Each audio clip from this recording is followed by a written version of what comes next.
Pemirsa, tak ada angin, tak ada hujan. Tiba-tiba saja Paula Verhoeven Kamis pagi kemarin terciduk mendatangi Pengadilan Agama Jakarta Selatan bersama kuasa hukumnya. Sayangnya, Paula irit bicara ketika awak media menanyakan kedatangannya ke Pengadilan Agama.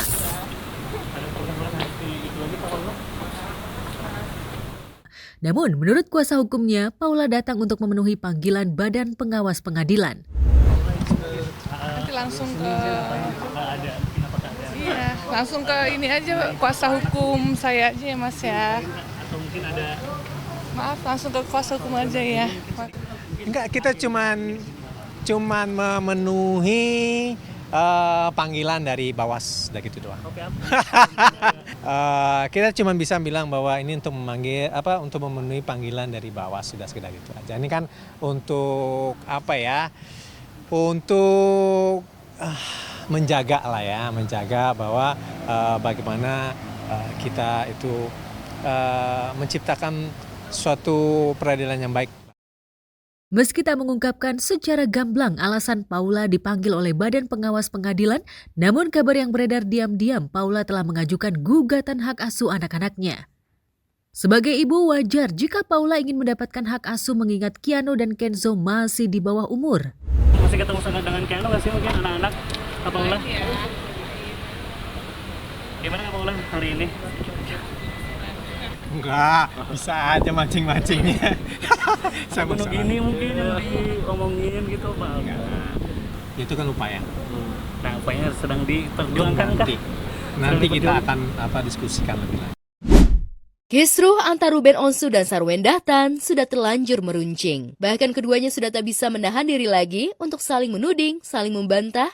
Puncaknya, Ruben Onsu mengaku sulit menemui anak-anaknya. Sementara Sarwenda dengan telak membantahnya. Ibu tiga anak itu dengan lantang menyebutkan agar ayah Ruben menghubungi dirinya, menyesuaikan jadwal, langsung bertemu dengan anak-anak jika perlu diberikan keleluasaan untuk quality time full bersama dengan anak-anak.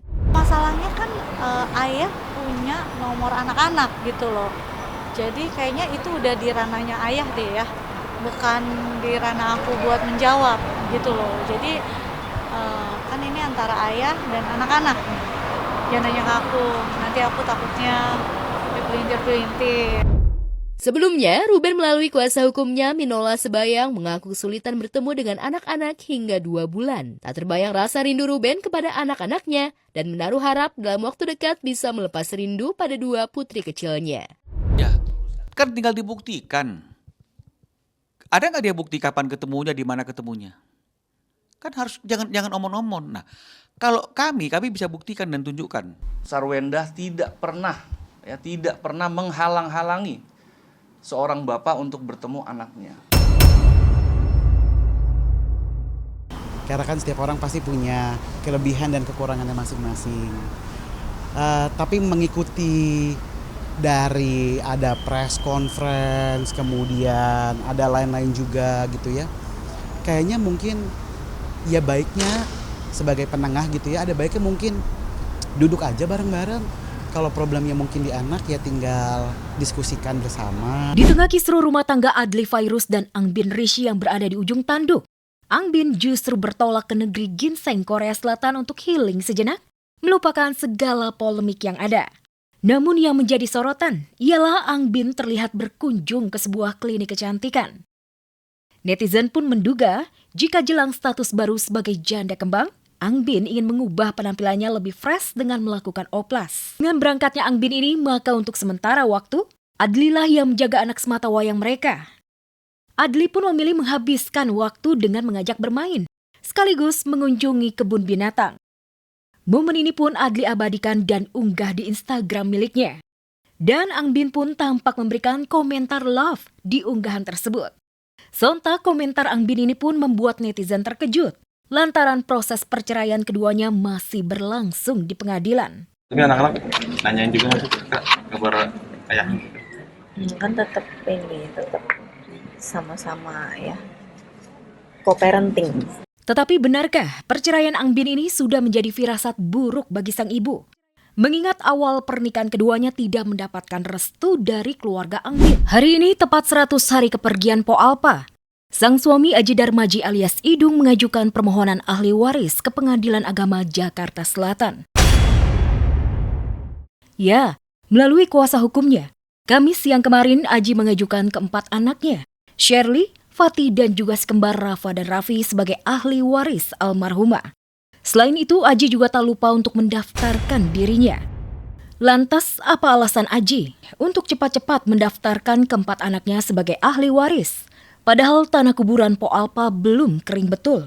Sebenarnya sih kita masih tahu pendaftaran di pengadilan. Kemarin ada beberapa kali maintenance di di e-court itu terjadi masalah.